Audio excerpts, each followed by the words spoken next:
So before you get comfortable, take a moment to like the video and subscribe, but only if you genuinely enjoy what I do here. And let me know in the comments where you're tuning in from and what time it is for you. It's always fascinating to see who's joining us from around the world. Now dim the lights, maybe turn on a fan for that soft background hum, and let's ease into tonight's journey together. We're going back 4 to 500 years to ancient Egypt, where you'll experience firsthand how the most ambitious construction project in human history came to life one limestone block at a time. The pre-dawn air carries a chill that will vanish within hours, but for now, you pull your rough linen tunic closer as you stumble from your reed mat. The darkness is absolute, no streetlights, no electric hum, just the distant sound of the Nile lapping against the dock and the soft breathing of your sleeping family. You are Kinti, a skilled stoneworker in the 4th dynasty, and today marks the beginning of the most audacious project ever conceived by mortals, building a tomb for the god King Khufu that will literally touch the sky. Around you, the village of pyramid builders is stirring to life with the groaning of men who've done this dance before, the soft shuffle of sandaled feet on packed earth and the gentle bleating of goats being led to pasture. The air smells of bread baking in clay ovens, mixed with the ever-present scent of the river fishy muddy alive. Your neighbor Amenemheb is already up sharing barley beer with his teenage son, who's about to begin his first day as a hauler. The boy's eyes are wide with nervous excitement, unaware that he's about to participate in something that will still baffle engineers 4 millennia later. You've been chosen for this project, not because you're the strongest, though your arms are corded with muscle from years of shaping stone, but because you possess something rare, the ability to look at a rough block of limestone and see exactly how it should be cut to fit perfectly with its neighbors. In a world without blueprints, without precise measuring tools, without even a clear understanding of mathematics as we know it, this intuitive spatial intelligence makes you invaluable. The foreman's call echoes across the settlement. Rise, builders of eternity. The sun god, Ra, awaits our offering. It's both a religious invocation and a practical reminder that the workday begins at dawn, when the heat is still bearable and the light is sufficient to see the subtle grain patterns in the stone. You splash your face with water from a ceramic basin, the liquid cool against your weathered skin. The water tastes of the Nile, slightly silty with a mineral tang that reminds you constantly of the river's generosity. Without the annual flood, there would be no Egypt, no pharaoh, and certainly no pyramid. The timing of this project is no coincidence. Construction began during the flood season, when thousands of farmers had no fields to tend and were available for the massive labor requirement. As you step outside, the eastern horizon begins to blush with the first hint of sunrise. The pyramid site sprawls before you, a vision that would have seemed impossible to your grandfather's generation. Where once stood empty desert, now rises a geometric mountain of human ambition. The pyramid is perhaps a third complete its stepped sides, climbing toward the heavens like a massive stone staircase built for giants. The sight never fails to humble you. Each morning you're struck by the audacity of it all. Here, in a world where most buildings are simple mud brick structures that dissolve in heavy rain, your people are attempting to build something from multi-ton limestone blocks that will last forever. The mathematics involved are staggering, though you don't think of it in those terms. You simply know that every block must be cut with precision, every layer must be perfectly level, and every measurement must be exact, or the entire structure will collapse under its own weight. The work gangs are already forming. These aren't the slave armies of Hollywood imagination, but skilled craftsmen, seasonal workers, and dedicated specialists who take pride in their contribution to the pharaoh's eternal house. The Great Pyramid will employ over 20,000 people at its peak, making it the largest construction project attempted by humanity up to that point. Your team consists of 8 men each, with a specific role. Baken Konsu, the master measurer, carries the sacred cubit rod, a piece of black granite exactly 20.6 inches long that serves as the standard unit for all pyramid measurements. Every distance, every angle, every proportion must be based on this rod, ensuring that the pyramid's geometry remains perfect despite involving thousands of workers over decades. Sineb, the quarry coordinator, has the crucial job of selecting which blocks from the Giza Plateau limestone quarry will be used for each section. Not all limestone is created equal. Some layers are harder, some softer, some more prone to cracking. His knowledge of stone quality gained through years of experience helps ensure that the pyramid's foundation blocks are made from the hardest limestone, while the interior fill can use softer, more easily worked stone. The youngest member of your team, Neferhotep, serves as the runner. He carries messages between work crews, fetches tools, and brings water to the workers. In a project, this massive communication is crucial. A mistake in one section can cascade through the entire structure, so information must flow constantly between the various teams. As the sun clears the horizon, the pyramid site transforms into a hive of activity. The sound is overwhelming at first, the ring of copper chisels against stone, the scraping of wooden levers, the rhythmic chanting of work gangs, hauling blocks up the ramps, the crack of whips. Though these are used more for timing than punishment, and the constant background noise of thousands of people working in coordination. You make your way to the current work level about 150 feet above the desert floor. The ramp system is perhaps the most ingenious aspect of the entire project. Rather than building a single massive ramp that would require more stone than the pyramid itself, the architects have designed a series of spiraling ramps that wrap around the pyramid's sides. These ramps are constantly being modified and rebuilt as the pyramid rises, a complex engineering challenge that requires its own team of specialists. The ramps are made from limestone chips, mud brick, and desert sand, creating a surface solid enough to support the wooden rollers and copper runners that help move the massive blocks. The incline is carefully calculated, steep enough to be efficient, but gentle enough that teams of men can haul multi-ton blocks without the rope snapping or the blocks breaking free and tumbling back down. Your specific assignment today is to prepare the backing stones for the pyramid's north face.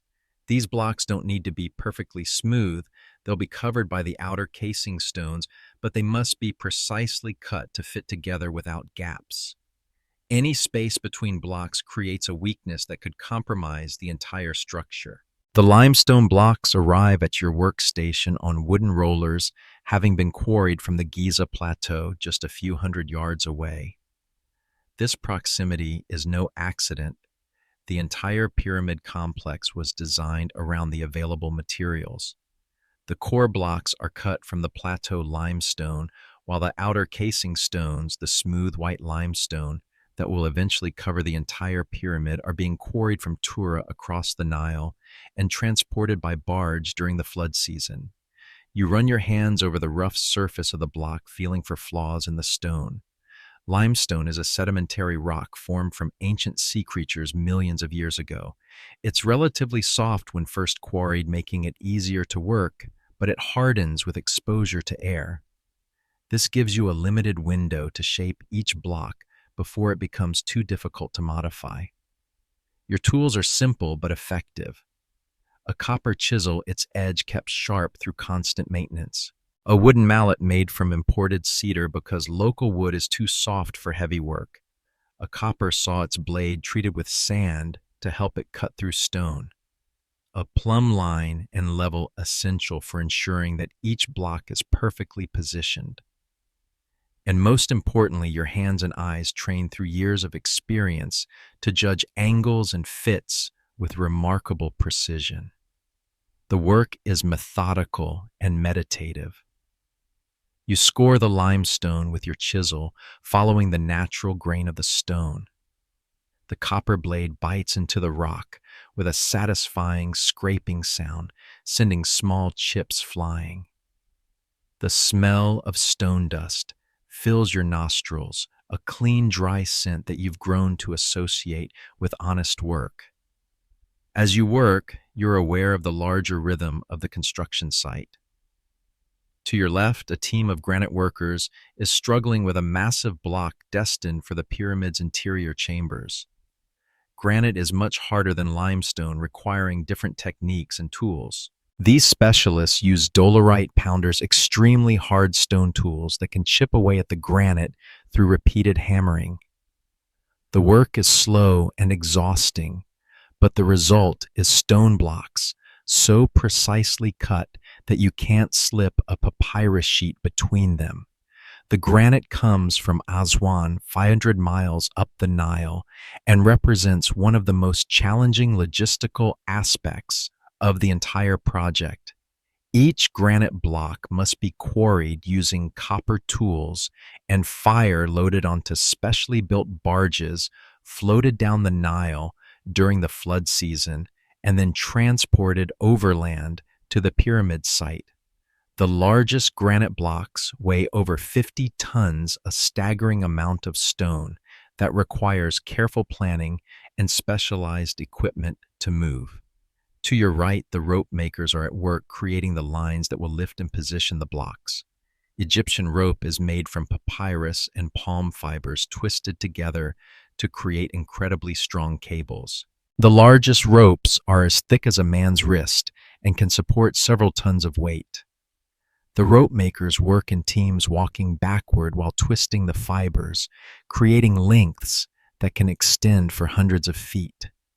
The morning sun is beginning to heat the stone, and you can feel the warmth radiating from the pyramid's surface. By noon, the limestone will be too hot to touch with bare hands, forcing the workers to seek shade and wait for the temperature to drop.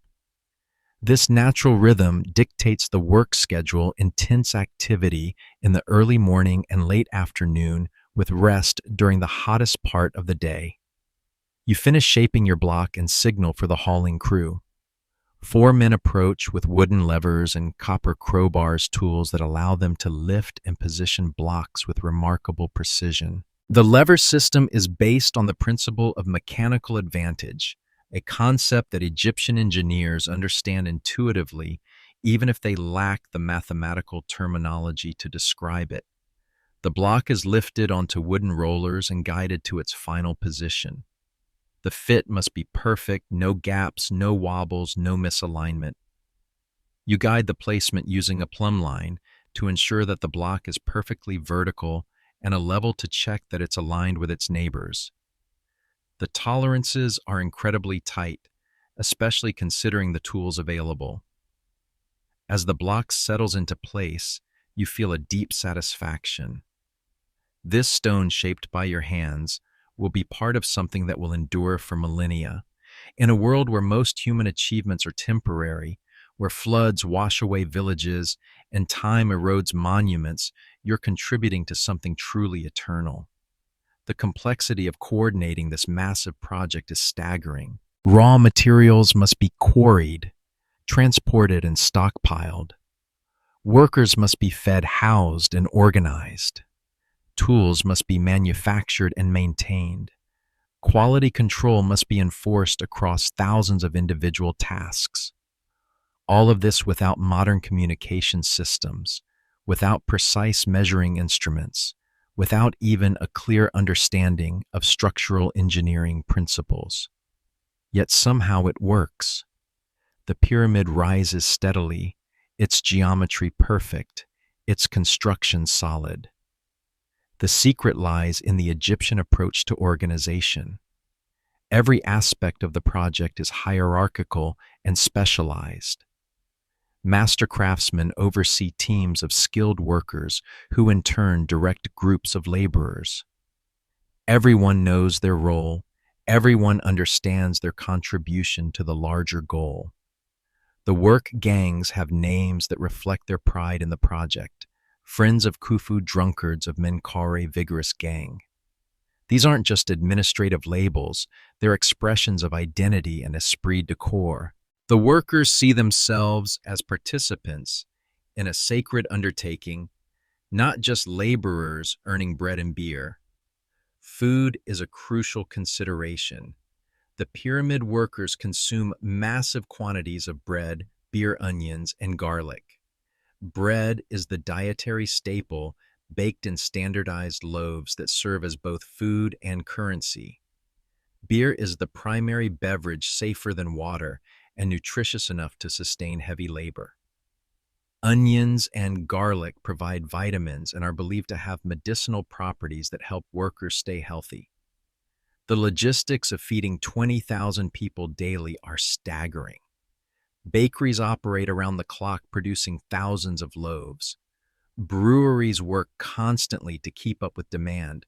Gardens and farms throughout the Memphis region are organized to supply the pyramid workers with fresh vegetables and grain. This economic activity creates a ripple effect throughout Egyptian society, stimulating trade and innovation. Medical care is surprisingly advanced. The pyramid workers have access to skilled physicians who understand anatomy, can perform surgery, and know how to treat injuries and illnesses. Papyrus medical texts describe treatments for everything from broken bones to eye infections. The emphasis on worker health isn't just humanitarian, it's practical. Skilled craftsmen take years to train, and keeping them healthy is essential for maintaining the project's momentum. As the morning progresses, you move on to your next assignment, working on the pyramid's interior chambers. This is where the real precision work happens. The passages and chambers inside the pyramid must be cut with extraordinary accuracy since they can't be corrected once the surrounding blocks are in place. The interior of the pyramid is a marvel of engineering. The grand gallery, the king's chamber, the queen's chamber, and the various passages are all cut from solid rock or built from massive granite blocks. The tolerances are so tight that the chambers have remained stable for over 4,000 years, despite the enormous weight of stone above them. You enter the pyramid through a temporary passage carrying a torch to light your way. The interior is cool and dry, a sharp contrast to the heat outside. The walls are smooth and precisely cut with joints so tight that you can barely see where one block ends and another begins. The engineering required to create these chambers while building the pyramid around them is almost incomprehensible. The king's chamber is particularly impressive. It's constructed entirely from red granite with blocks so large that they must have been incredibly difficult to position. The chamber is exactly twice as long as it is wide, with a ceiling formed by 9 massive granite slabs. The precision of the construction is evident in every detail. The walls are perfectly plumb, the corners are exact, right angles, and the overall proportions follow mathematical relationships that create a sense of harmony and balance. Working inside the pyramid requires different skills than the exterior construction. The spaces are confined, the light is limited, and the margin for error is essentially zero. You use smaller tools here, fine chisels, small hammers, and measuring instruments that can work in tight spaces. The work is slow and careful, with each cut double-checked before proceeding. The acoustics inside the pyramid are remarkable. Every sound is amplified and echoed, creating an otherworldly atmosphere. The workers speak in hushed tones, partly out of reverence for the sacred space they're creating, but also because loud noises can be disorienting in the confined chambers. As you work, you're struck by the ingenuity of the design. The pyramid isn't just a massive pile of stone. It's a carefully engineered structure that distributes weight, manages stress, and creates internal spaces without compromising stability. The sloping passages, the corbelled ceilings, the stress-relieving chambers above the king's chamber, all of these elements work together to create a building that can support its own enormous weight. The afternoon brings a shift in the work rhythm. As the sun reaches its peak, the limestone becomes too hot to handle comfortably. The workers retreat to shaded areas where they rest, eat, and maintain their tools. This isn't wasted time. It's an essential part of the work cycle that allows the project to continue through the hottest months of the year. During the rest period, you sharpen your chisels, repair your tools, and discuss the day's progress with your teammates. The conversation is professional and focused. Everyone understands that their individual contribution is part of something larger, and there's a shared commitment to excellence that drives the entire project. The social structure of the pyramid workers is complex and hierarchical, but it's not based on oppression or coercion. Skilled craftsmen like yourself are respected members of society with rights and privileges that reflect your importance to the project. You receive regular wages and grain beer and goods. You have access to medical care and legal protection. Your children can learn trades and potentially advance in the social hierarchy. This economic system is what makes the pyramid possible. The project requires not just manual labor, but skilled craftsmanship, specialized knowledge, and sustained commitment over decades. These can't be achieved through force alone. They require a society that values expertise and rewards excellence. As the afternoon sun begins to decline, the work resumes. The limestone is cooled enough to handle, and the angle of the light makes it easier to see the subtle details of the stone grain.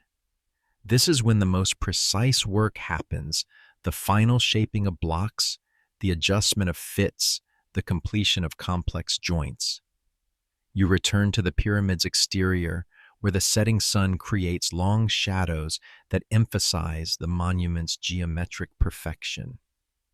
The pyramid's sides are not flat, they're slightly concave, creating a subtle optical effect that makes the structure appear to curve inward. This concavity is intentional, requiring incredibly precise measurement and cutting to achieve. The outer casing stones are being installed by specialist teams who work with tools and techniques different from the core construction. These blocks must be cut to exact specifications with surfaces so smooth that they'll appear to be made of a single piece of stone when viewed from a distance. The joints between casing stones are filled with mortar so thin that it's almost invisible. The precision required for the casing stones is extraordinary. Each block must be cut to fit perfectly with its neighbors, despite the fact that no two blocks are exactly identical. The curvature of the pyramid's sides means that every casing stone has a slightly different shape, requiring individual attention and custom cutting. As the sun sets, the pyramid is transformed by the golden light. The limestone glows with an inner fire, and the geometric precision of the structure becomes even more apparent. From your position high on the pyramid's side, you can see the entire Giza plateau spread out below the workers' village. The quarry sites the harbor, where the Tura limestone barges dock, and the network of roads and ramps that keep the project supplied. The end of the workday brings a sense of accomplishment and exhaustion. Your hands are stained with stone dust, your back aches from bending over blocks, and your arms are tired from wielding heavy tools. But you've contributed to something that will outlast empires, something that will puzzle and inspire people for thousands of years to come. The evening meal is a communal affair. The workers gather in groups, sharing bread, beer, and vegetables while discussing the day's progress. The conversation is animated, and technical problems solved, techniques improve, challenges overcome. There's a sense of camaraderie and shared purpose that transcends the individual hardships of the work. As you prepare for sleep, you reflect on the magnitude of what you're accomplishing. The Great Pyramid will contain over 2 million stone blocks, each one individually quarried, shaped, and positioned. The structure will rise to a height of 481 feet, making it the tallest building in the world for over 800 years. The precision of its construction will be so remarkable that modern engineers will struggle to explain how it was achieved. But more than just a feat of engineering, the pyramid represents something deeper about human nature. It's a testament to what can be accomplished when people work together toward a common goal, when individual skills are combined into collective effort, when temporary hardships are accepted in pursuit of something eternal. The night air is cool and still carrying the scent of the Nile and the distant sound of night birds. Around you, the workers' village settles into quiet, preparing for another day of building eternity. Tomorrow will bring new challenges, new problems to solve, new stones to shape and position. But tonight, you rest in the knowledge that you're part of something truly extraordinary, something that will endure long after your own name is forgotten. The pyramid isn't just being built, it's being born one block at a time through the accumulated efforts of thousands of skilled hands and dedicated minds. And you, Kenti, the stoneworker, are helping to deliver it into the world. The pre-dawn darkness wraps around you like a familiar blanket as you wake to your second day on the pyramid. Your body aches in places you didn't know could ache. Your forearms burn from yesterday's chisel work. Your lower back protests from hours of bending over stone blocks, and your knees creak like old wood from climbing the endless ramps. But there's also something else, a deep satisfaction that comes from knowing you're part of something that will literally last forever. Today brings a new challenge. You've been assigned to work with a geometry team, the master craftsmen, who ensure that the pyramid's angles and proportions remain perfect as it rises. This is mathematics in its purest form, though you wouldn't recognize it as such. There are no equations, no written calculations, no abstract theories. Instead, there's string stakes and an intuitive understanding of relationships that would make modern mathematicians weep with envy. Hemiunu, the chief architect, is already at work when you arrive at the survey station. He's a man in his 50s with hands that are permanently stained with red ochre from marking measurements. His authority is absolute. Every dimension, every angle, every proportion of the pyramid must be approved by him. In a world without blueprints or detailed plans, the entire project exists primarily in his mind and in the minds of his carefully trained assistants. The pyramid speaks to us, he tells you as you examine the string lines that mark the pyramid's base. If we listen carefully, it tells us what it needs to be. This isn't mystical nonsense. It's the practical wisdom of someone who understands that the physics of the structure will determine its success or failure. The Great Pyramid's base is a nearly perfect square with each side measuring approximately 755 feet. The precision is staggering. The difference between the longest and shortest sides is less than an inch in accuracy that would be difficult to achieve even with modern instruments. This precision isn't accidental. It's the result of careful surveying and constant checking throughout the construction process. The surveying techniques are based on practical astronomy and geometric principles that have been refined over generations. The pyramid's sides are aligned almost perfectly with the cardinal directions, an achievement that requires careful observation of the stars and sun. The ancient Egyptians used the circumpolar stars that never set below the horizon to determine true north with remarkable accuracy. You watch as Hemiunu demonstrates the technique, using a simple device called a merket, essentially a notched stick that serves as a sight. He tracks the movement of a star across the sky. By marking the star's position at equal intervals and then bisecting the angle between the extreme positions, he can determine true north to within a fraction of a degree. But the pyramid's geometry involves more than just orientation. The angle of the pyramid's sides, approximately 51.8 degrees, is crucial to the structure's stability. This angle, known as the pyramid angle, represents the optimal balance between height and stability. If the angle were steeper, the pyramid would be unstable and prone to collapse. If it were shallower, the pyramid would be stable but would require vastly more material to achieve the same height. The mathematics behind this angle involve concepts that won't be formally described for another 1,000 years. The pyramid's slope creates a relationship between the height and base that approximates the mathematical constant p, though whether this was intentional or coincidental remains a mystery. What's clear is that the ancient builders understood the practical implications of their geometric choices. Working with the geometry team requires different skills than stone cutting. You must learn to think in 3 dimensions to visualize how changes in one part of the structure will affect the whole. The pyramid isn't just a pile of stone, it's a complex system where every element depends on every other element. The foundation is perhaps the most critical aspect of the entire project. The pyramid sits on a bedrock platform that has been leveled to within just a few centimeters across the entire base.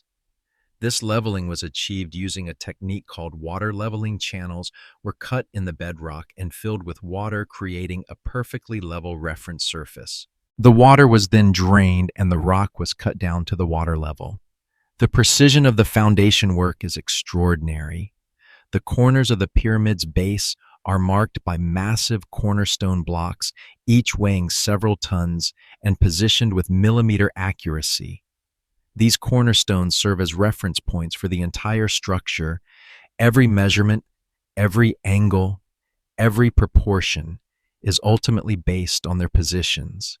You spend the morning learning to use the A-frame level, a simple but incredibly effective tool for ensuring that horizontal surfaces are truly horizontal. The device consists of 2 wooden legs joined at the top with a plumb line hanging from the apex. When the plumb line hangs exactly between the 2 legs, the base of the frame is level. It's a tool that could be made by any carpenter, but in the hands of skilled builders, it becomes a precision instrument. The challenge of maintaining geometric accuracy while working with massive stone blocks is immense. Each block must be positioned not just to fit with its immediate neighbors, but to contribute to the overall geometry of the pyramid. A small error in one block can propagate through the entire structure, potentially causing major problems hundreds of blocks later. The solution is a system of constant checking and cross-checking. Multiple teams work independently to verify measurements, and any discrepancies are immediately investigated and corrected. The string lines that mark the pyramid's edges are checked daily against the star positions, ensuring that the structure remains properly oriented as it rises. As the day progresses, you begin to understand the incredible sophistication of the construction process. What appears to be simple stone stacking is actually a complex engineering system that accounts for structural loads, thermal expansion, seismic activity, and material properties.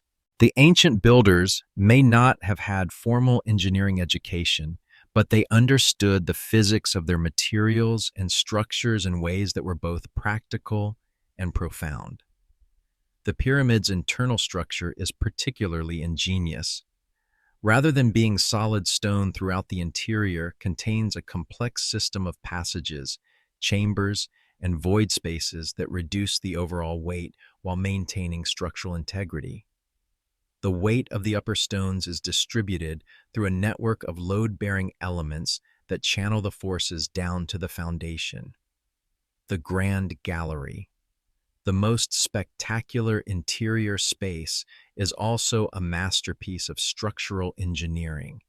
The corbelled ceiling, where each successive course of stone projects slightly inward, creates a strong, stable arch that can support enormous loads. The technique requires precise calculation of the center of gravity for each stone course, ensuring that the structure remains stable during construction. You're assigned to work on one of the stress-relieving chambers above the king's chamber. These spaces, invisible from the interior of the pyramid, serve a crucial engineering function. They prevent the massive weight of the upper pyramid from crushing the burial chamber below. The chambers are constructed from enormous granite blocks, each weighing several tons, and positioned with extraordinary precision. The granite blocks present unique challenges. Unlike limestone, which can be shaped with copper tools, granite requires specialized techniques. The blocks are rough-shaped at the quarry using dolerite hammers, extremely hard stones that can chip away at the granite through repeated impact. The final shaping is done with copper saws and abrasive sand, a slow and laborious process that requires great skill and patience. Working with granite also requires understanding its physical properties. The stone expands and contracts with temperature changes, which can create stress within the structure. The ancient builders accounted for this by leaving tiny gaps between block spaces so small they're barely visible, but large enough to accommodate thermal movement. The afternoon brings a new assignment, working on the pyramid's internal drainage system. This is another aspect of the construction that demonstrates the builder's sophisticated understanding of physics and materials. The pyramid must be able to handle the occasional desert rainstorm without allowing water to accumulate in the interior chambers. The drainage system consists of a network of channels and voids that direct water away from the critical areas. The channels are cut with precise gradients that ensure water flows efficiently without causing erosion or damage. The system is so effective that the pyramid's interior has remained dry for over 4,000 years despite occasional flooding and structural settlements. You spend hours cutting drainage channels in the limestone blocks, using specialized tools designed for this purpose. The work is tedious and requires constant attention to detail. Each channel must be cut to exact specifications with smooth surfaces that won't impede water flow and gradients that ensure positive drainage. The physics of water flow in the pyramid's drainage system involve principles that won't be formally described until the development of fluid dynamics in the 18th century. Yet the ancient builders understood these principles intuitively, creating systems that work flawlessly without any theoretical knowledge of pressure differentials, flow rates, or hydraulic gradients. As the sun begins to set, you're struck by the incredible complexity of what you're building. The pyramid isn't just a tomb. It's a sophisticated machine designed to preserve the pharaoh's body and possessions for eternity. Every aspect of the structure serves multiple functions: structural, symbolic, practical, and spiritual. The evening brings time for reflection and learning.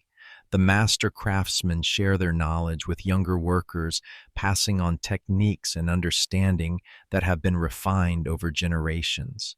You listen to discussions about stone properties, construction techniques, and problem-solving strategies. The knowledge is practical and specific, but it's also profound in its implications. The pyramid represents humanity's first serious attempt to build something truly permanent. Earlier buildings were designed to last for decades or centuries, but the pyramid was intended to endure forever. This requires a completely different approach to materials construction and design. Every decision must be made with eternity in mind. The mathematical principles underlying the pyramid's construction are elegant and sophisticated. The proportions of the structure create pleasing visual relationships that reflect deep understanding of geometry and aesthetics. The 4-3-5 right triangle. The golden ratio and other mathematical relationships appear throughout the design, Though whether these were intentional or emerged naturally from the construction process remains unclear. What's certain is that the pyramid's geometry creates a structure that is both beautiful and stable.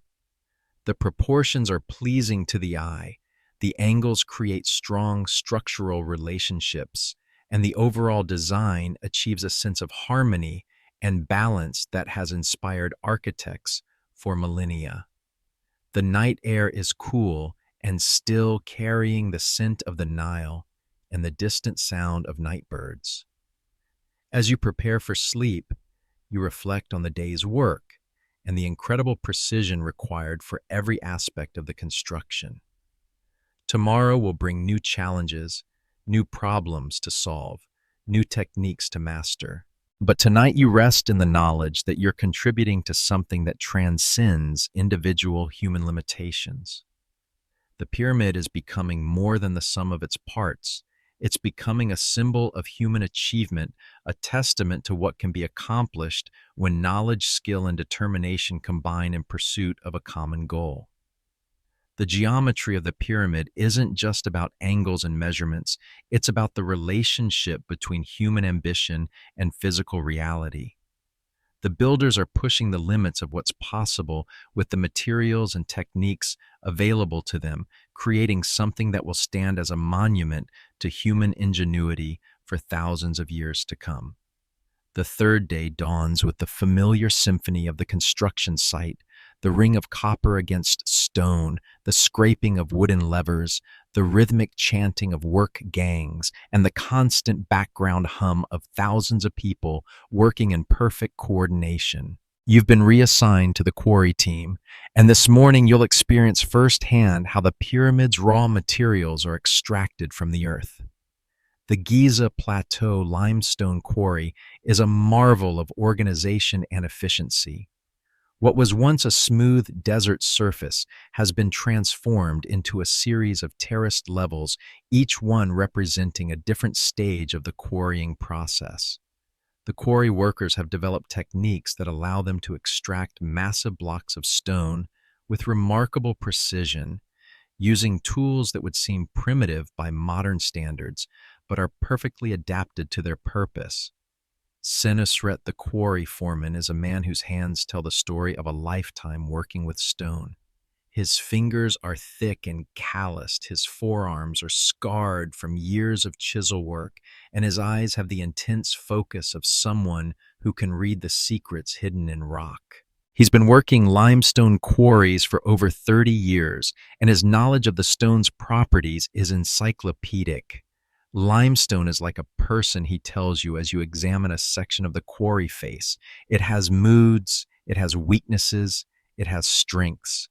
Learn to read its character, and it will work with you. Fight against its nature, and it will break your tools and waste your time. The limestone of the Giza Plateau formed millions of years ago when this area was covered by a warm, shallow sea. The rock is composed of compressed marine organisms, tiny shells, coral fragments, and other sea creatures that lived and died in the ancient ocean. This organic origin gives the limestone its workable properties, but it also creates variations in hardness and grain that must be carefully considered during quarrying. The quarrying process begins with careful survey and planning. The quarry teams use simple but effective techniques to identify the best stone for different purposes. They look for layers with consistent grain, minimal flaws, and the proper hardness for the intended use. Foundation blocks require the hardest, most durable limestone, while interior fill blocks can be made from softer, more easily worked stone. The actual extraction process is a masterpiece of applied physics. Rather than trying to break the stone through brute force, the quarry workers use the natural properties of limestone to their advantage. They cut channels around the perimeter of each block, creating lines of weakness that allow the stone to be separated cleanly from the surrounding rock. You watch as a team of experienced quarrymen begins work on a block destined for the pyramid's core. The process starts with careful measurement and marking. Using ropes and measuring rods, they outline the exact dimensions of the block, taking into account the natural grain of the stone and any visible flaws that might affect the cutting process. The cutting begins with copper chisels and wooden mallets. The workers cut narrow channels along the marked lines, following the natural bedding planes of the limestone whenever possible. The channels are typically about 4 inches wide and 6 inches deep, creating a groove that will eventually allow the block to be separated from the surrounding stone. The sound of the cutting is rhythmic and meditative, the sharp crack of chisel against stone, the thud of wooden mallets, the scraping of copper tools against rock. The work requires intense concentration and physical stamina. Each cut must be precise. Each blow must be controlled, and any mistake can ruin hours of careful work. The copper chisels are remarkable tools considering the technology available. Egyptian metallurgy has produced copper alloys that are surprisingly hard and durable, though they require constant maintenance. The chisel edges are resharpened multiple times during each work shift, and the tools themselves are treated as valuable equipment worthy of careful handling and storage. Once the perimeter channels are cut, the real challenge begins, separating the block from the bedrock. This is where the quarry workers demonstrate their deep understanding of stone mechanics. They insert wooden wedges into the channels and then soak them with water. As the wood swells, it creates tremendous pressure against the stone, gradually forcing the block to separate along the cut lines. The process requires patience and timing. If the wedges are driven too quickly, the stone may fracture in unexpected ways, ruining the block. If the process is too slow, the wood may dry out before generating sufficient pressure. The experienced quarrymen have learned to read the subtle signs that indicate when the stone is ready to separate. Small, creaking sounds, tiny movements in the wedges, changes in the stone's appearance along the cut lines. When the moment is right, the block separates with a satisfying crack that echoes across the quarry. What emerges is a roughly rectangular piece of limestone weighing anywhere from 2 to 15 tons that will eventually become part of the pyramid's eternal structure. But the block is far from finished. It must now be transported to the pyramid site and precisely shaped to fit its designated position. The transportation system is another marvel of ancient engineering. The blocks are moved using a combination of wooden rollers, copper-shod runners, and human muscle power coordinated through songs and chants that help the work gangs maintain proper timing and rhythm. The logistics of moving thousands of multi-ton blocks across the construction site require careful planning and constant coordination. You join a hauling crew tasked with moving a 5-ton core block from the quarry to the pyramid's current working level. The crew consists of 20 men each, with a specific role in the transportation process. The block is first levered onto wooden rollers using long cedar poles that serve as mechanical advantage multipliers. The physics are simple but effective. A long lever can move enormous weights with relatively modest effort. The rollers are made from imported cedar chosen for its strength and smooth grain. The wood is carefully maintained and replaced when it shows signs of wear. The rollers must be perfectly round and smooth to minimize friction and prevent the blocks from binding or shifting during transport. Once the block is positioned on the rollers, the real work begins. Ropes made from twisted palm fibers are attached to the block, using carefully designed harnesses that distribute the load evenly. The hauling crew arranges itself along the ropes with the strongest men at the front and the most experienced workers positioned to guide the block around obstacles and up inclines. The movement begins slowly with a work song that helps coordinate the effort. The songs aren't just for entertainment, they serve a crucial practical function by ensuring that all 20 men pull in perfect synchronization. Any variation in timing can cause the ropes to snap or the block to shift dangerously. Heave, sons of Ra-Pul, for the God King. Lift the stone to touch the sky. The rhythm is hypnotic and powerful, transforming individual effort into collective force. As the crew finds its rhythm, the massive block begins to move, rolling smoothly across the desert surface toward its destination.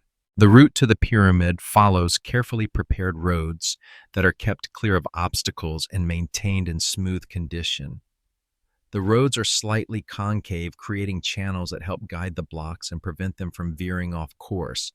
Sand and limestone chips are regularly added to provide good traction and level out any irregularities in the surface.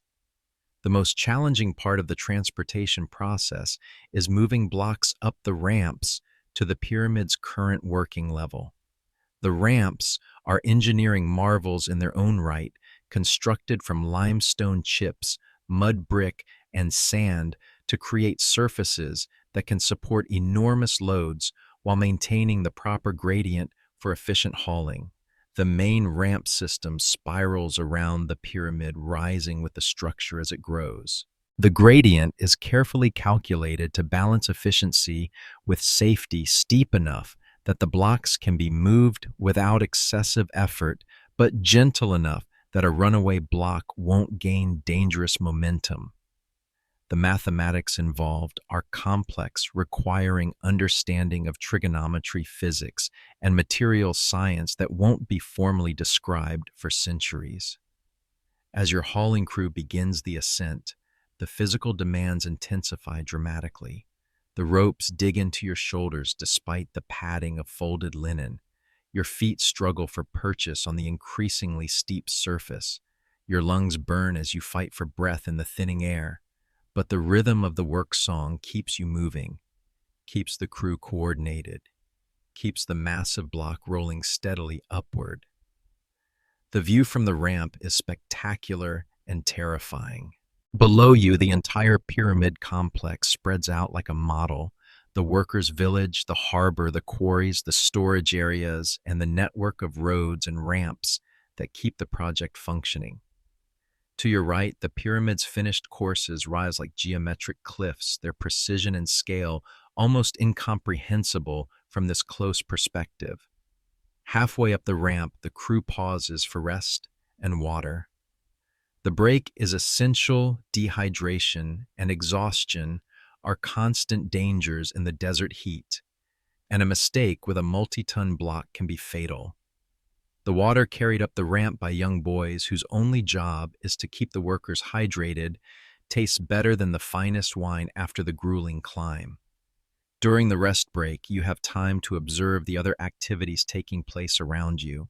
To your left, a team of specialists is installing the pyramid's outer casing stones. These blocks, made from fine white limestone quarried at Tura across the Nile, are cut and polished to mirror-like smoothness. When complete, the pyramid's surface will gleam like a beacon, visible from miles away across the desert. The casing stone installation requires different techniques than the core construction. Each block must be cut to precise specifications that account for the pyramid's slope and curvature. The joints between blocks are so tight that you can't slip a papyrus sheet between them. The surfaces are polished using abrasive sand and copper tools until they achieve an almost glass-like finish. The precision required for the casing stones is extraordinary. The pyramid's sides are not perfectly flat. They're slightly concave, creating a subtle optical effect that makes the structure appear to curve inward. This concavity, amounting to just a few inches over the entire length of each side, requires incredibly accurate measurement and cutting. Above you, scaffolding made from lashed wooden poles provides platforms for workers installing the upper courses. The scaffolding system is ingenious, designed to be adjusted and extended as the pyramid rises. The platforms must be strong enough to support workers and tools while remaining light enough to be easily moved and reconfigured. The coordination required to manage all these simultaneous activities is staggering. Blocks must be delivered to the right location at the right time. Workers must be positioned where they're needed without interfering with other operations. Tools and materials must be transported up and down the ramps efficiently. All of this without modern communication systems or project management software. The solution is a hierarchical system of foremen and supervisors who coordinate activities within their areas of responsibility. Information flows up and down the chain of command through messengers and visual signals. Flags and banners mark different work areas and indicate the status of various operations. The system works because everyone understands their role and trusts their colleagues to perform their duties competently. The afternoon brings the final push to deliver your block to its destination. The last section of the ramp is the steepest and most challenging. The hauling crew reorganizes itself with additional men brought in to help with the final lift. The work song changes to a more intense rhythm, reflecting the increased effort required. As the block reaches its final position, you experience a profound sense of accomplishment. This stone extracted from the earth through your labor, transported across the desert through your effort, will become part of something that will outlast civilizations. Your individual contribution may be small in the context of the overall project, but it's essential to the pyramid's completion. The positioning of each block requires careful attention to fit and alignment. Master craftsmen use plumb lines, levels, and measuring devices to ensure that every stone is placed correctly. The tolerances are incredibly tight. Errors measured in fractions of inches can accumulate into major problems if not corrected immediately. The evening brings time for tool maintenance and preparation for tomorrow's work. Your copper chisel needs resharpening. Your wooden mallet requires inspection for cracks, and your measuring devices must be checked for accuracy. In a project where precision is critical, tool maintenance is not optional. It's an essential part of the daily routine. The social dynamics of the work crews are complex and fascinating. Teams develop their own rhythms, techniques, and traditions. Competition between crews drives innovation and efficiency, while cooperation ensures that the overall project continues to progress smoothly. The balance between individual excellence and collective achievement is delicate but essential. As you prepare for sleep, you reflect on the incredible sophistication of what you're accomplishing. The pyramid isn't just being built, it's being crafted with a level of precision and care that rivals the finest jewelry.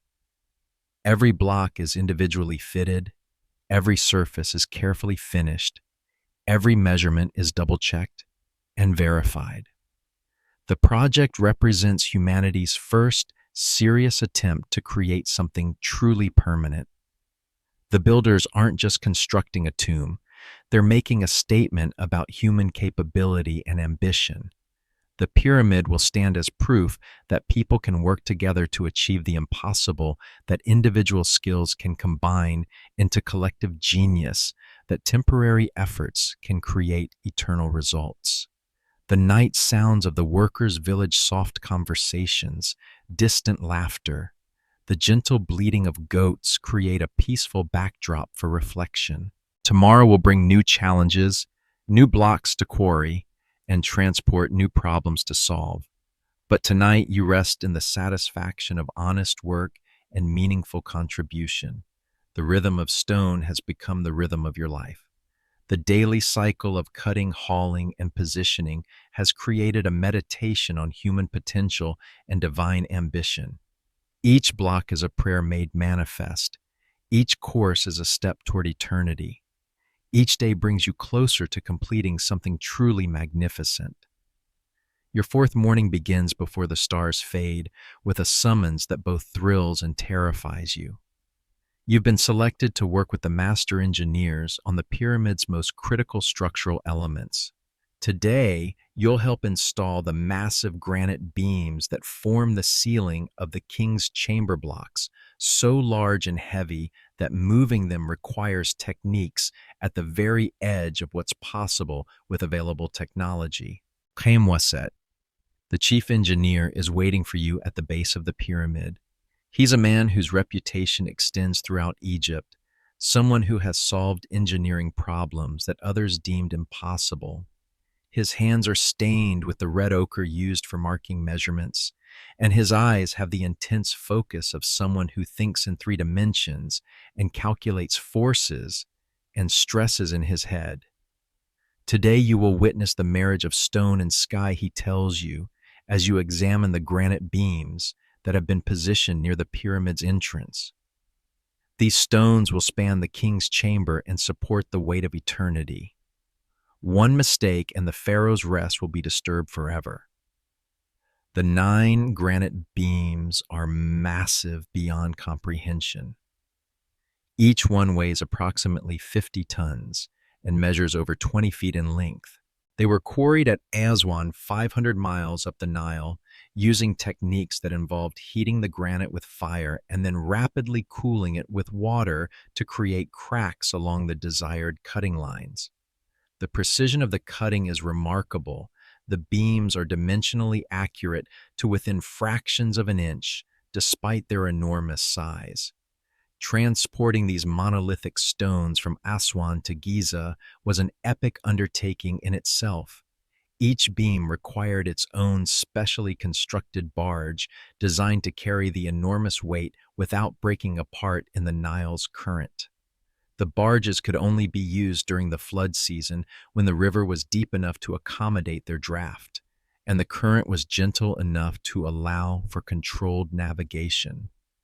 From the harbor to the pyramid site, the beams were moved using an ingenious system of rollers, levers, and coordinated human effort.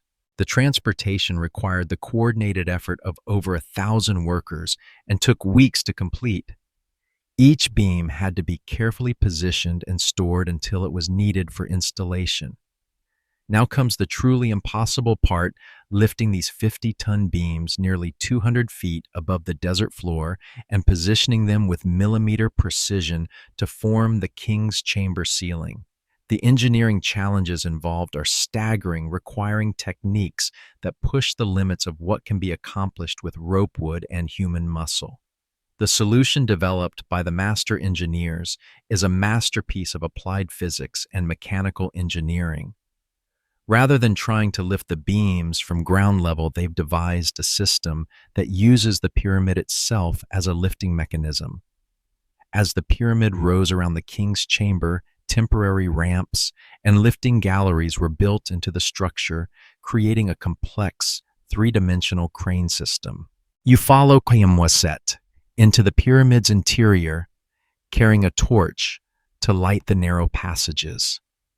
The engineering spaces inside the pyramid are a revelation, a hidden world of ramps, galleries, and mechanical systems that will be sealed forever once the construction is complete.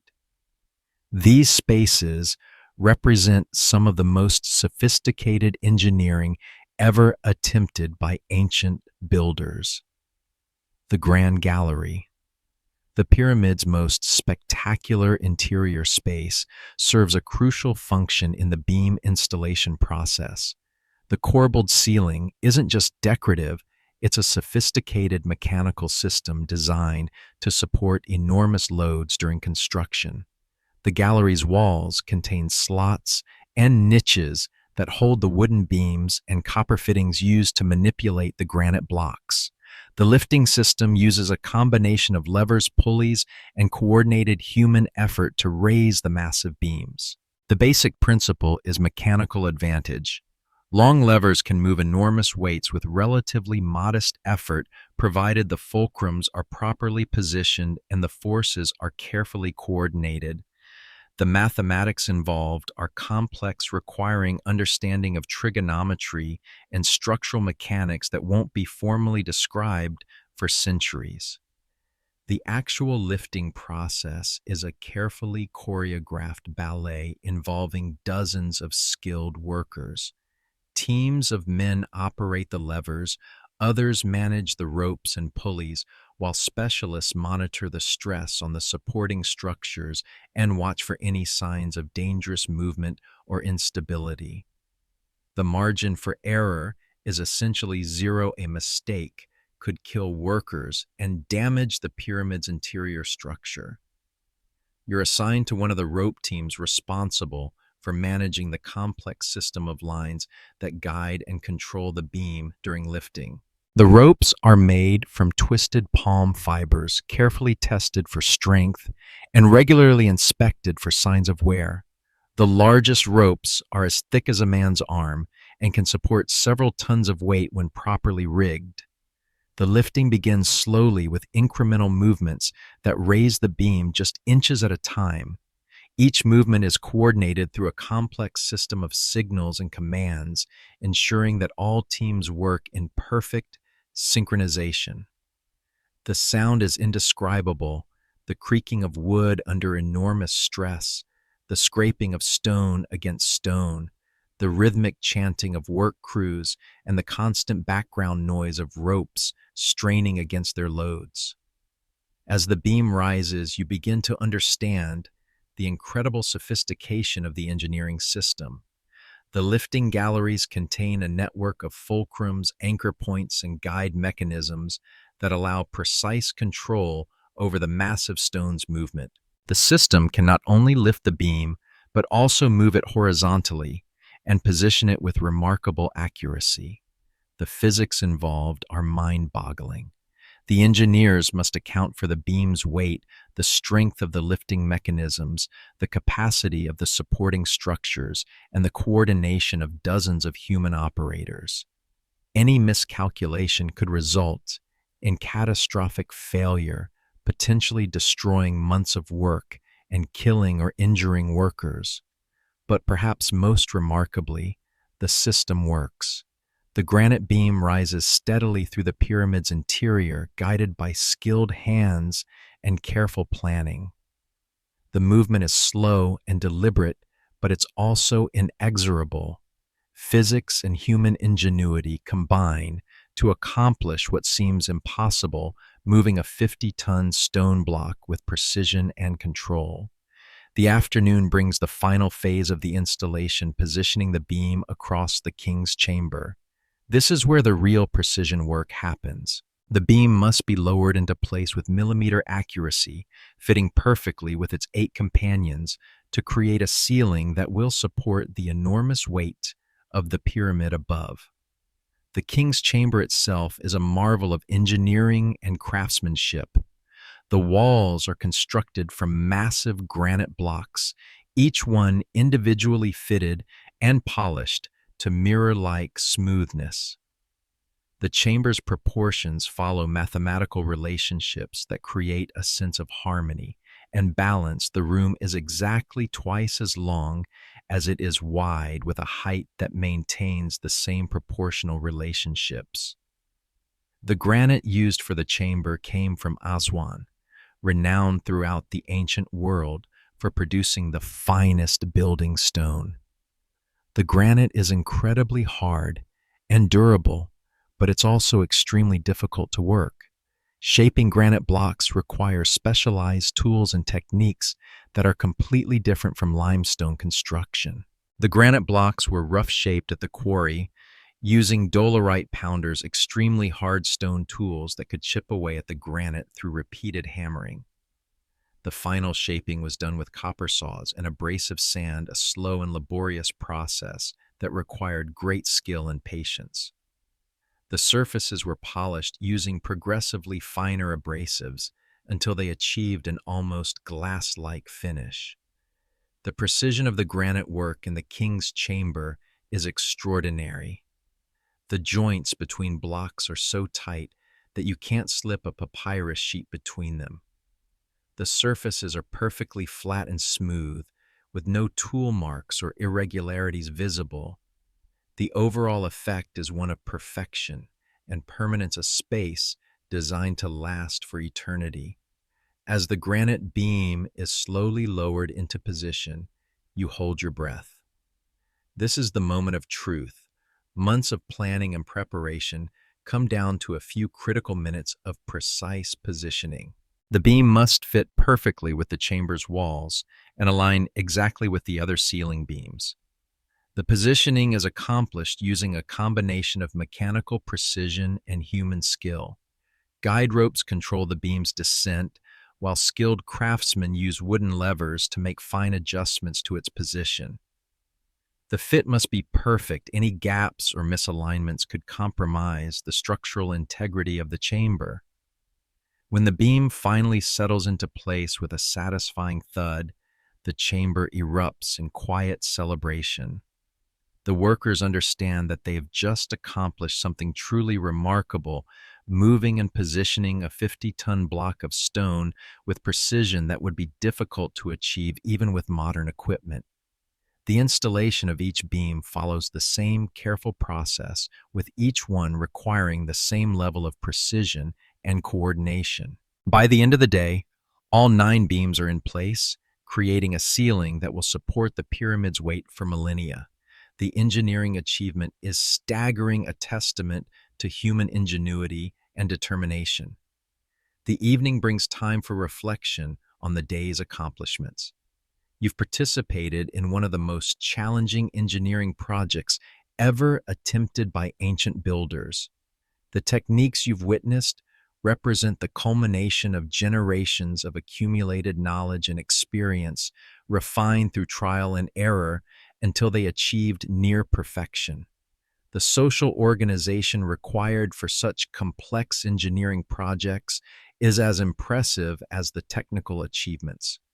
Hundreds of skilled workers must coordinate their efforts with split-second timing. Information must flow efficiently through multiple levels of hierarchy. Materials and equipment must be positioned precisely when and where they're needed. The success of the project depends not just on individual skill, but on collective intelligence. The master engineers provide overall direction and technical knowledge, but the actual work is accomplished by teams of specialists who understand their roles and execute them with precision. The combination of top-down planning and bottom-up expertise creates a system that can accomplish seemingly impossible tasks.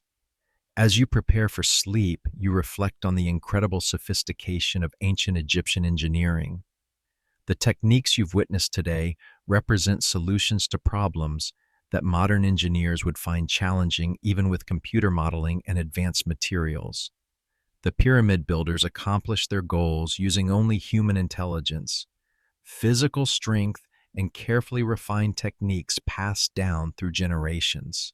The granite beams now resting in the king's chamber will support their enormous loads for thousands of years, testament to the skill and dedication of the workers who installed them. The engineering principles underlying their installation, mechanical advantage, load, distribution, structural analysis, are as valid today as they were 4,000 years ago. The night sounds of the construction site, the distant hammering of late-shift workers, the creaking of wooden machinery, the soft conversations of exhausted crews create a symphony of human achievement. Tomorrow will bring new challenges, new problems to solve, new techniques to master. But tonight, you rest in the knowledge that you've contributed to something truly extraordinary. The alchemy of engineering transforms raw materials into eternal monuments through the application of knowledge, skill, and determination. Stone becomes architecture, human effort becomes immortal achievement, and temporary struggles create permanent wonders. The pyramid rises not just through the accumulation of blocks, but through the accumulation of human intelligence and ambition. The 5th day brings an assignment that will test every skill you've developed, working on the pyramid's outer casing stones, the mirror-smooth limestone blocks that will give the completed structure its perfect geometric form. These stones, quarried from the finest limestone deposits at Tura across the Nile, represent the pinnacle of ancient Egyptian stoneworking technology. Each block must be cut and positioned with tolerances so tight that modern stonemasons marvel at the precision achieved. Ptah, the master casing specialist, greets you at the preparation area where the Tura limestone blocks await final shaping. His reputation for precision is legendary. They say he can cut stone to tolerances measured in the width of a hair, and that joints fitted by his teams are so tight that water cannot penetrate them, even after thousands of years. The casing stones are the pyramid's face to eternity, he explains as you examine the pristine white limestone. When the God King's followers look upon his monument from the valley below, they will see perfection made manifest. Every surface must be without flaw. Every joint must be invisible. Every angle must be exact. The Tura limestone is unlike anything you've worked with before. Where the Giza Plateau limestone is relatively soft and forgiving, Tura limestone is dense, fine-grained, and extremely hard. It can be polished to a mirror-like finish that reflects light like metal, but it's also unforgiving of mistakes. A single poorly placed chisel blow can ruin hours of careful work. The casing stones arrive at the work site already rough-shaped to approximate dimensions. The final cutting and fitting must be done with extraordinary precision, taking into account not only the stone's individual dimensions, but also its relationship to every other block in its course.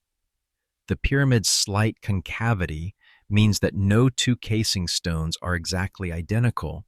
Each one must be custom fitted to its specific location. The tools used for casing stonework are the finest available to Egyptian craftsmen. Copper chisels with edges honed to razor sharpness, wooden mallets made from the hardest imported woods, measuring devices calibrated to incredible accuracy, and polishing stones selected for their specific abrasive properties. The copper tools are alloyed with small amounts of arsenic and tin, creating edges that are harder and more durable than pure copper. You begin by learning to read the stone's grain structure. Tura limestone has a complex internal organization that affects how it can be cut and shaped. The master craftsman can look at a rough block and immediately see the optimal cutting pattern that will produce the strongest, most stable finished stone. This knowledge comes from years of experience and careful observation passed down through generations of specialist workers. The cutting process begins with extremely careful measurement and marking. Using strings, plumb lines, and measuring rods, the dimensions of each stone are laid out with mathematical precision. The measurements must account for the pyramid's slope, the stone's position in its course, and the joints with neighboring blocks. The tolerances are so tight that errors are measured in fractions of inches. The actual cutting requires a completely different technique than the rough work you've done on core blocks. The chisel work is delicate and precise, removing tiny chips of stone with each carefully controlled blow. The rhythm is slower and more deliberate, with constant checking and rechecking to ensure that the cut is proceeding correctly. You watch as a master craftsman demonstrates the technique. His chisel moves along the marked line with mathematical precision, removing stone in controlled flakes that reveal the perfect surface beneath.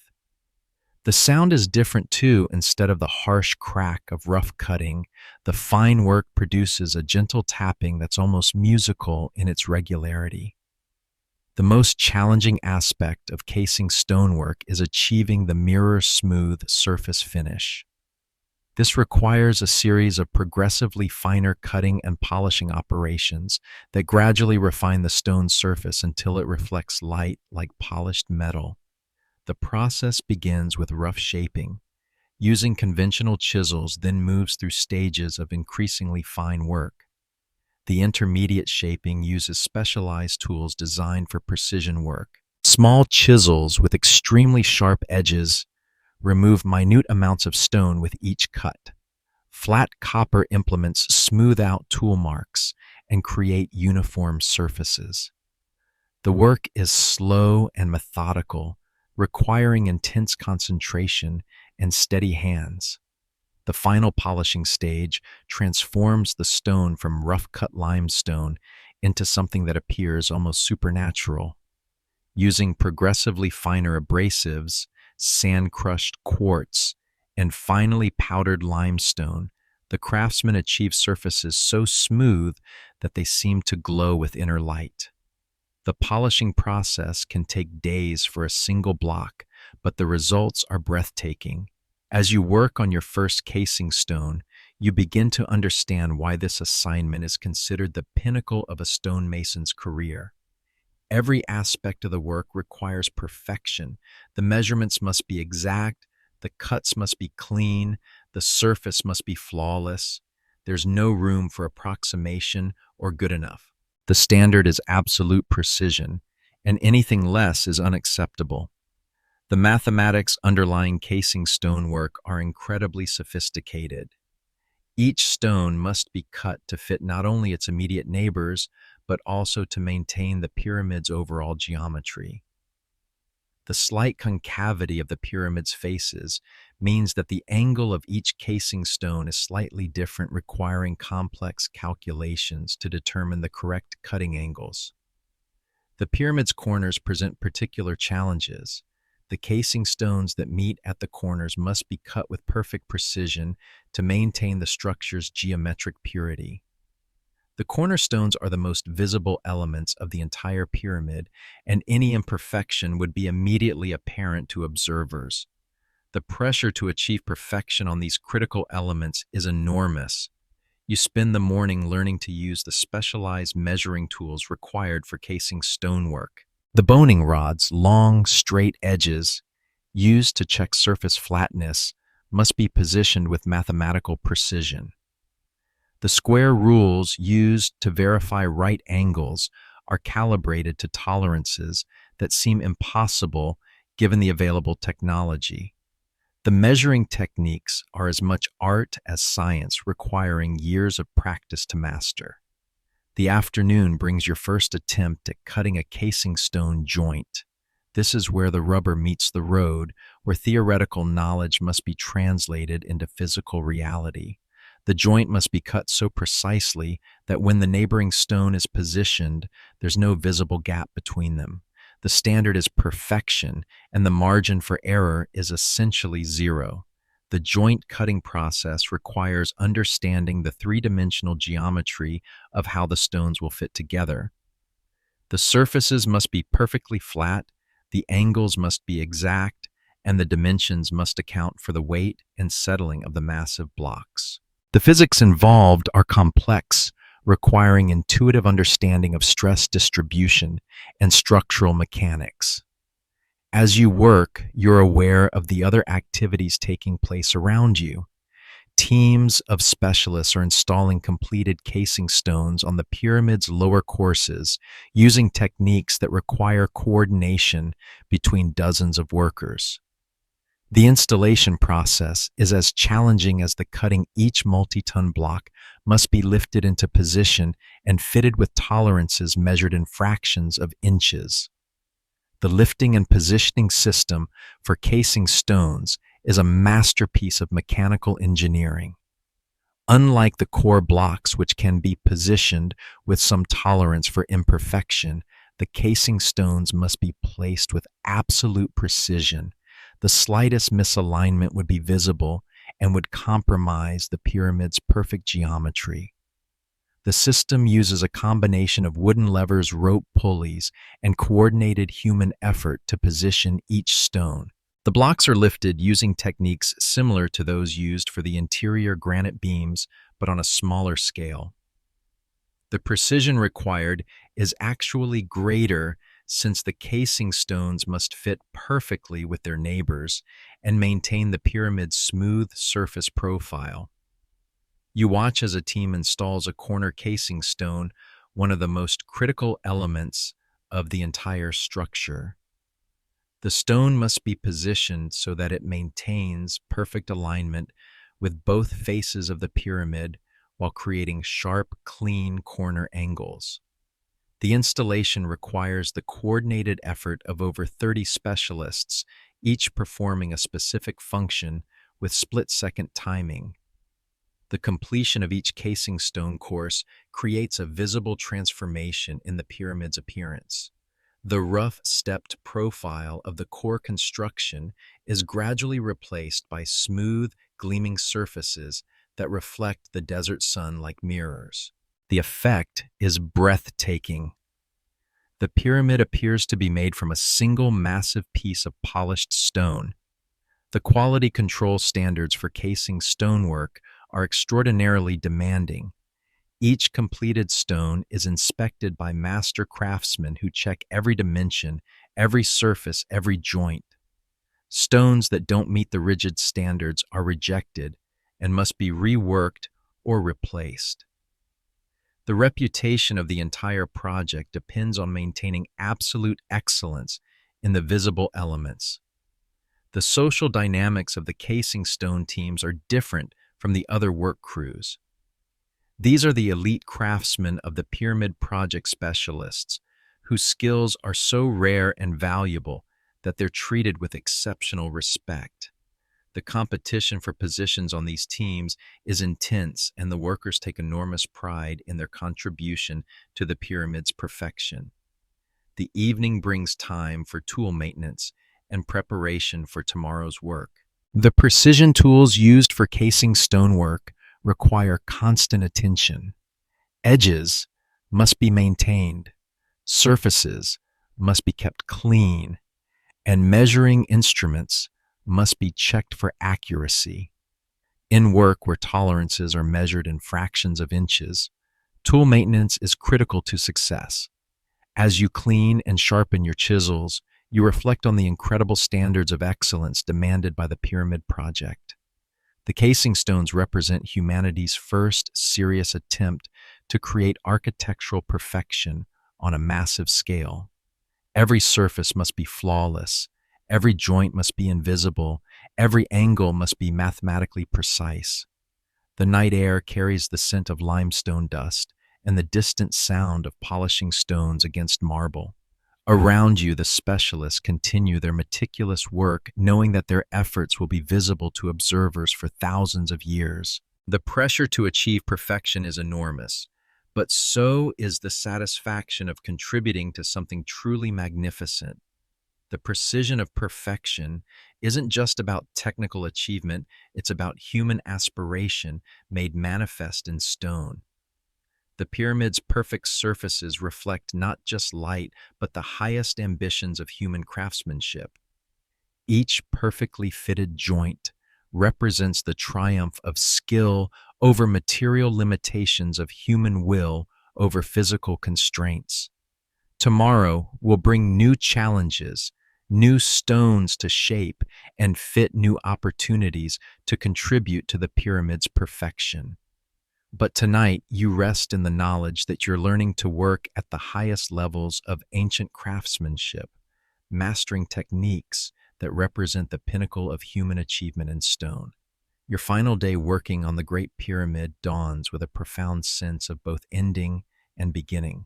After years of construction, the pyramid is nearing completion, and today you'll witness the installation of the capstone, the pyramidion that will crown humanity's greatest architectural achievement.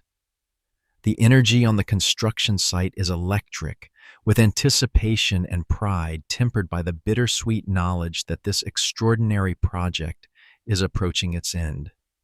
Anku, the project's master coordinator, addresses the assembled workers as the sun rises over the Giza plateau. His voice carries across the massive construction site, reaching every corner where workers have gathered to participate in this historic moment. Today we complete what our fathers dreamed, and our children will remember. Today we touch the sky with human hands and place eternity within mortal reach. The pyramidion itself is a masterpiece of craftsmanship carved from a single block of fine-grained granite and polished to mirror perfection. Its proportions exactly match those of the Great Pyramid, creating a perfect geometric echo of the larger structure. The capstone is covered in hieroglyphic inscriptions that invoke the protection of the gods and celebrate the eternal glory of the pharaoh Khufu. But before the capstone can be installed, the pyramid's final course of casing stones must be completed. This presents unique challenges, since these topmost stones must be cut and fitted while working on a platform barely large enough to accommodate the necessary workers and equipment. The margin for error is essentially zero. Any mistake at this stage could compromise the entire structure's perfection. You've been selected for the elite team responsible for preparing the final casing stones. This is recognition of the skills you've developed over your time on the project, but it's also an enormous responsibility.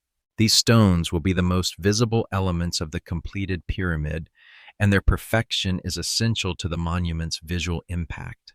The work platform at the pyramid's summit is unlike anything you've experienced. Standing nearly 480 feet above the desert floor, you can see for miles in every direction.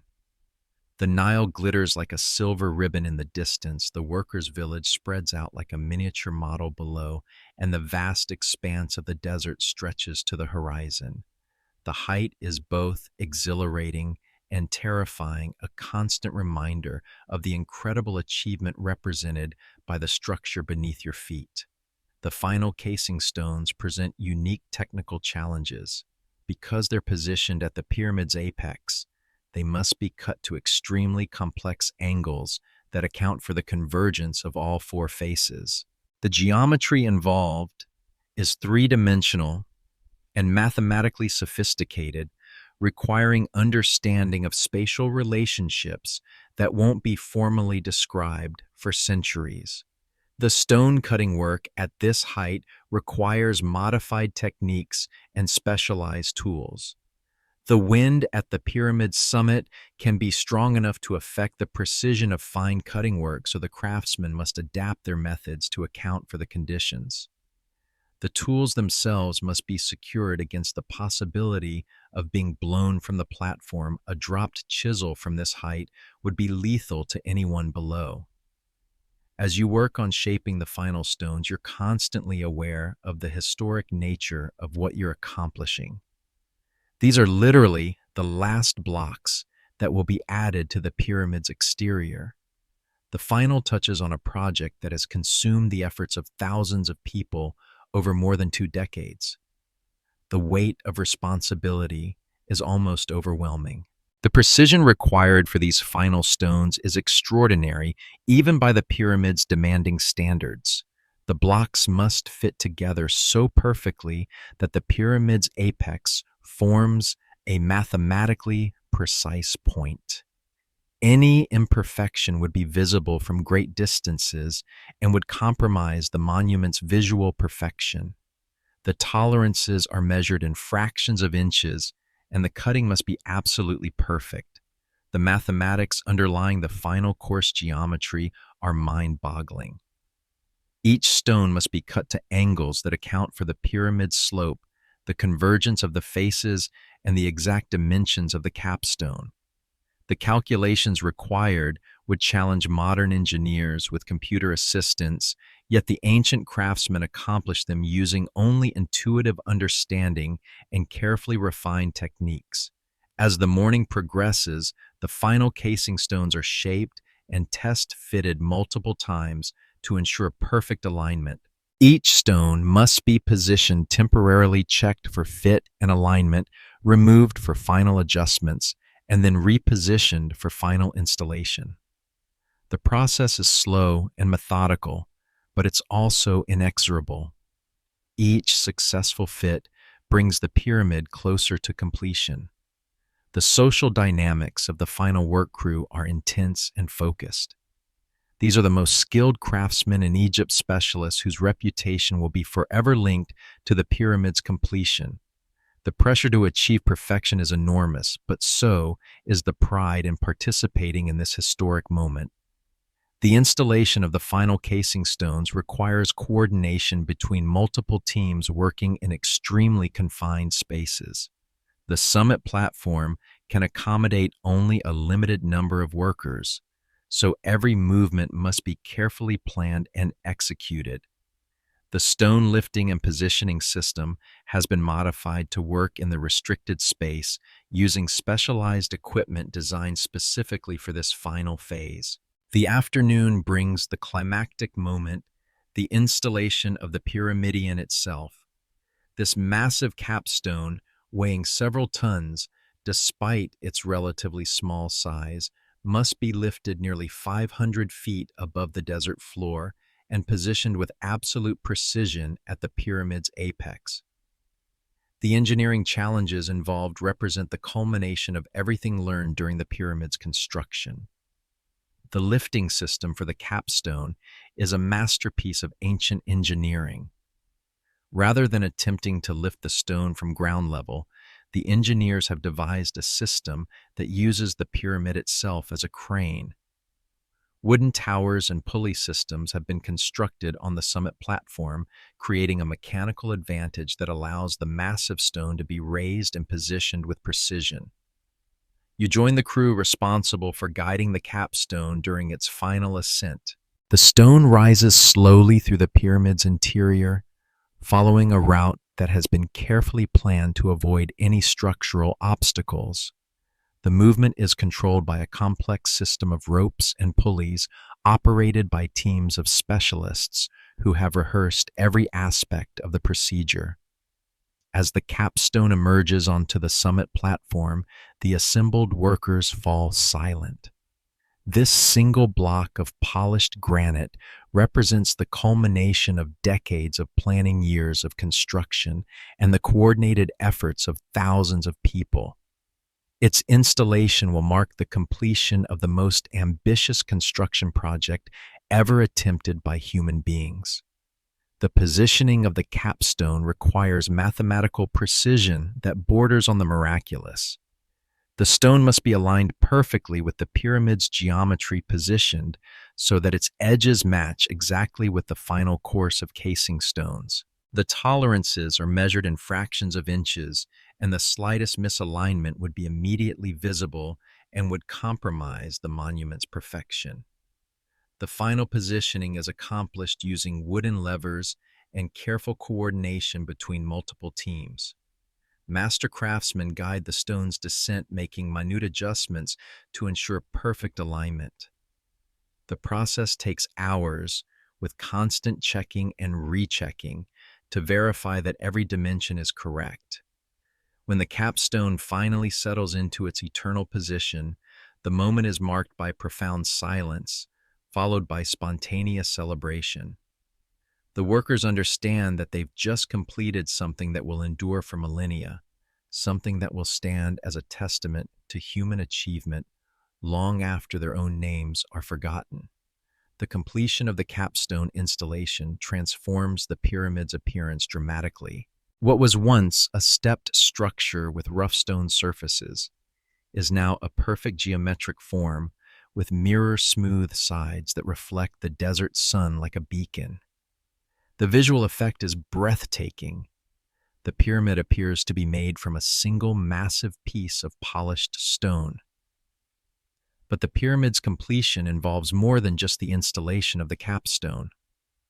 The final phase of construction includes the completion of the surrounding complex, the mortuary temple, the causeway, the smaller pyramids for the queens, and the various subsidiary structures that make up the complete royal burial complex. You're reassigned to work on the mortuary temple, the structure where the pharaoh's funeral rites will be performed and where offerings will be made to sustain his spirit in the afterlife. The temple's construction requires different skills than pyramid building, more detailed carved work, more complex architectural elements, and integration of religious symbolism with structural requirements. The mortuary temple is constructed from the same fine limestone used for the pyramid's casing stones, but the work involves much more detailed carving and finishing. The walls will be covered with reliefs depicting the pharaoh's journey to the afterlife, hieroglyphic inscriptions recording his achievements, and religious scenes designed to ensure his eternal well-being. The carving work requires specialized tools and techniques that you must learn quickly. The limestone must be cut with extreme precision to create the fine details of the hieroglyphic inscriptions. The relief work involves multiple levels of cutting that create three-dimensional effects, despite working in relatively shallow depths. As you learn these new techniques, you're struck by the incredible sophistication of Egyptian artistic and architectural achievement. The pyramid complex isn't just an engineering marvel, it's also a masterpiece of artistic expression that combines religious symbolism, architectural beauty, and technical precision into a unified whole. The work on the mortuary temple continues for months after the pyramid's completion. The detailed carving and finishing work requires time and patience that the pyramid's construction schedule didn't allow. But this final phase is crucial to the monument's purpose. The pyramid alone is not enough. It must be integrated into a complete religious complex that serves the pharaoh's eternal needs. The causeway connecting the mortuary temple to the valley temple presents its own engineering challenges. This covered corridor, over 600 feet long, must be constructed with precise alignment and proper drainage while maintaining the religious and ceremonial functions required for the pharaoh's funeral procession. The causeway's construction involves techniques similar to those used for the pyramid, but adapted to different requirements. The foundation must be solid and level, the walls must be properly aligned, and the ceiling must be strong enough to support its own weight while spanning the considerable distance. The engineering principles are the same, but the application requires new solutions. As the months pass and the complex nears completion, you begin to understand the true scope of what has been accomplished. The Great Pyramid and its surrounding structures represent more than just a tomb. They constitute a complete religious and architectural statement about the nature of divine kingship and eternal life. The economic impact of the pyramid's completion ripples throughout Egyptian society. The thousands of workers who have been employed on the project must find new occupations. The specialized craftsmen who have developed their skills during construction become available for other projects. The organizational systems and techniques developed for the pyramid are applied to new challenges. But perhaps most importantly, the pyramid's completion establishes a new standard for human achievement. The monument stands as proof that people can work together to accomplish the seemingly impossible, that individual skills can combine into collective genius, that temporary efforts can create permanent results. As your work on the complex draws to a close, you reflect on the transformation you've undergone during the construction process. You began as a competent stoneworker, but you're ending as a master craftsman with skills and knowledge that few people possess. The pyramid has been your teacher, your challenge, and your inspiration. The techniques you've learned and the experiences you've gained will stay with you for the rest of your life. More importantly, you have participated in something that transcends individual achievement. You've been part of a collective effort that has created something truly eternal. The Great Pyramid will stand for thousands of years, a testament to what human beings can accomplish when they commit themselves fully to a common goal. Future generations will marvel at its precision puzzle over its construction methods and wonder at the society that could conceive and execute such an ambitious project. But you know the real secret: the pyramid wasn't built by supernatural forces or lost technologies. It was built by ordinary people using extraordinary dedication, skill, and cooperation. It was built by human hands, guided by human intelligence, and sustained by human determination. It was built one block at a time, one problem at a time, one day at a time. As the sun sets on your final day working on the pyramid complex, you stand once more on the summit platform and look out over the achievement spread below. The Great Pyramid rises perfect and eternal into the desert sky, its mirror-smooth sides reflecting the golden light of evening. The surrounding complex temple's causeways, subsidiary pyramids, creates a harmonious whole that serves both practical and spiritual purposes. The sight fills you with a deep sense of satisfaction and wonder. You've been part of something magnificent, something that will outlast empires and inspire humanity for millennia to come. The pyramid stands not just as Khufu's tomb, but as a monument to human potential, a proof that with enough skill, determination, and cooperation, anything is possible. The workers' village below is beginning to disperse as the project winds down, but the community bonds forged during construction will endure. You've worked alongside some of the most skilled craftsmen in the world, learned from master engineers whose knowledge spans generations, and contributed your own efforts to humanity's greatest architectural achievement. The night sounds of the desert wind across stone, distant calls of night birds, the gentle rustling of palm fronds create a peaceful backdrop for reflection. Tomorrow will bring new challenges and new projects, but tonight belongs to contemplation of what has been accomplished. The Great Pyramid stands complete, a perfect geometric form rising from the desert floor toward the stars.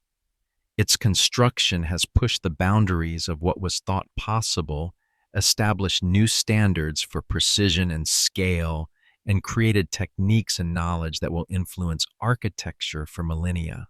But more than just a monument to one pharaoh's ambition, the pyramid represents something fundamental about human nature, our drive to create, to build, to leave something permanent in an impermanent world. It stands as proof that individual efforts, when combined and coordinated, can achieve the impossible. As you prepare to leave the pyramid complex and return to your village, you carry with you not just new skills and knowledge, but a transformed understanding of what human beings can accomplish. You've seen ordinary people do extraordinary things, witnessed the power of collective effort, and participated in the creation of something truly eternal. The Great Pyramid will endure long after you're gone, standing as a testament to the skills, dedication, and vision of everyone who contributed to its construction. And somewhere in its perfect stone courses, shaped by your hands and fitted with your care, a small part of your own effort will remain forever part of humanity's greatest achievement in stone. The symphony of completion plays its final notes as the pyramid stands finished against the star-filled sky, no longer a construction site, but a completed monument that will inspire wonder and admiration for thousands of years to come. The ancient Egyptians have touched eternity with human hands, and the world will never be quite the same. Years have passed since the Great Pyramid's completion, and you've returned to stand once more in its shadow.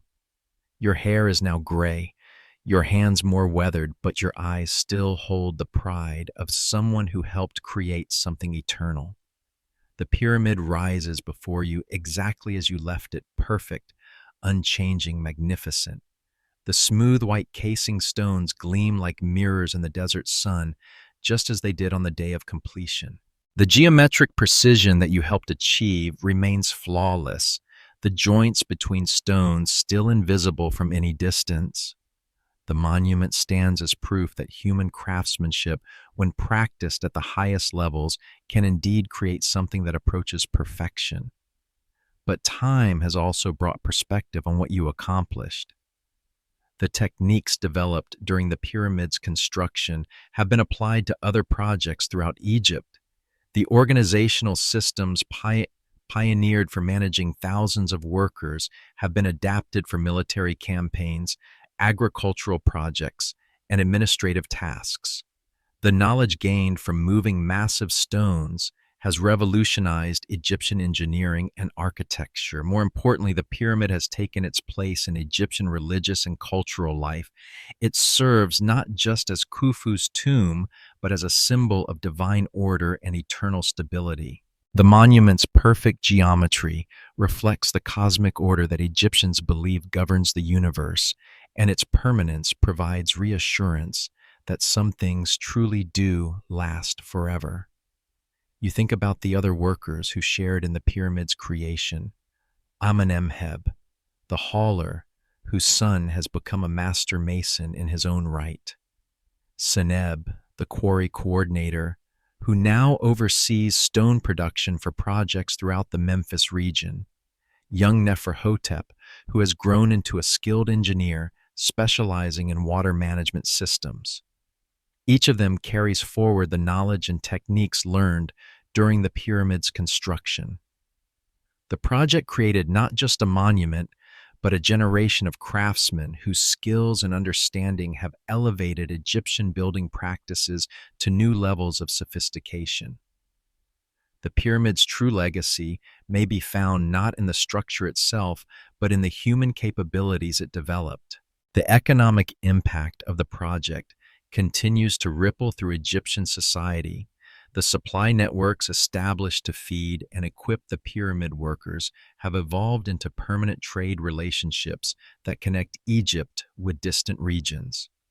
The innovations in agriculture, food processing, and craft production developed to support the massive workforce have improved living standards throughout the kingdom. But perhaps most significantly, the pyramid has changed how Egyptians think about what's possible. Before its construction, buildings were designed to last for decades or centuries. The pyramid was designed to last forever, and its success has inspired a new level of ambition in Egyptian architecture and engineering. Subsequent pharaohs will build their own pyramids, each one pushing the boundaries of what can be achieved with stone and human effort. As you walk around the pyramid's base, your feet following the same paths you walked as a young worker, you're struck by how the monument has become part of the landscape. What once seemed like an impossible intrusion into the natural order now appears as natural as the desert hills. The pyramid belongs here, rooted in the bedrock, reaching toward the sky, perfectly integrated with its environment. The mathematical precision of the pyramid's construction continues to amaze visitors and scholars who come to study it. The accuracy of the measurements, the precision of the angles, the perfection of the proportions, all achieved without modern instruments or computational aids, represent achievements that seem almost supernatural to those who don't understand the methods used, but you know the truth. The pyramid was built by human beings using human intelligence, human skill, and human determination. No supernatural forces were involved, no lost technologies, no assistance from beings beyond the earth. It was accomplished through careful planning, skilled craftsmanship, and the coordinated effort of thousands of dedicated workers. The story of the pyramid's construction has already begun to take on mythical proportions in popular imagination. People speak of armies of slaves toiling under the whip of supernatural beings moving massive stones with effortless ease, of lost secrets that enabled the ancient builders to accomplish the impossible. But these stories miss the real miracle that ordinary human beings working together with extraordinary skill and dedication can create something truly magnificent. The Great Pyramid stands as the ultimate testament to human potential. It proves that with sufficient knowledge, organization, and commitment, people can overcome seemingly insurmountable challenges and achieve goals that appear impossible. The monument isn't just about one pharaoh's quest for immortality, it's about humanity's capacity for greatness. As the sun sets behind the pyramid, casting long shadows across the Giza plateau, you feel a deep sense of completion and continuity. You've witnessed the creation of something that will outlast civilizations, inspire countless generations, and stand as eternal proof of what human beings can accomplish when they commit themselves fully to a worthy goal. The pyramid will endure through the rise and fall of empires, the coming and going of technologies, the evolution of human understanding. It will remain perfect and unchanging, a permanent reminder that humans are capable of touching eternity with mortal hands. And somewhere in its perfect stone courses, your own contribution will remain forever part of humanity's greatest achievement. The ancient Egyptians built more than a tomb. They built a dream made manifest in stone, a vision of perfection achieved through imperfect human effort, a bridge between the temporary and the eternal. The Great Pyramid stands not just as Khufu's monument, but as humanity's monument, proof that with enough skill, determination, and cooperation, anything, absolutely anything, is possible. The echo of eternity sounds in the desert wind, carrying whispers of human achievement across the sands of time. The pyramid endures perfect and eternal, exactly as you helped make it so many years ago. And in that endurance lies the real secret of its construction. It was built not just with stone and copper and rope, but with the unshakable human belief that some things can and should last forever. This completes your immersive journey through the construction of the Great Pyramid, experienced through the eyes of ancient Egyptian workers who achieved the impossible through skill, determination, and extraordinary cooperation. Sweet dreams, and may you rest as soundly as the pharaohs in their eternal monument.